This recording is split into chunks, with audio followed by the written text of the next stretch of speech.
ang ating ingredients para sa ating sinigang na hipon. Ito yung mangga, pangpaasim, sitaw, kamatis, sibuyas, kangkong. Wala tayong siling pangsigang, ito na lang pwede naman ito. At itong hipon. Ay, malinis na yan, langgalan ko ng mga asungot. Tayo ng mantika. Kaya magay tayo ng mantika. Lagay natin ang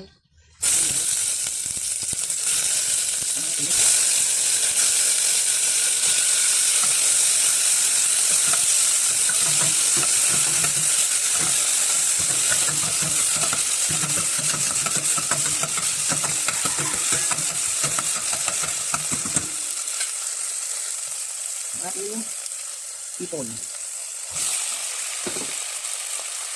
Okay, nalitan ko lang yan.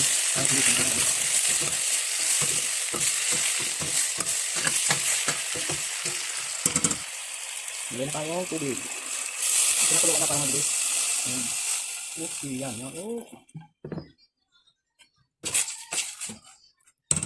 Dali lang naman ang buhay ng hipon. Pwede natin dalay ang itong mangga. Bali ito yung ating pangpaasim. Then, ring sitaw. Yan po, ang lahat ng gulay nito ay galing lang sa ating backyard garden. Malaking tulong po ang ating pagtatanim sa ating mga pangangailangan sa araw-araw. Dahil sa sobra pong mga mahal na mabilihin ngayong gulay,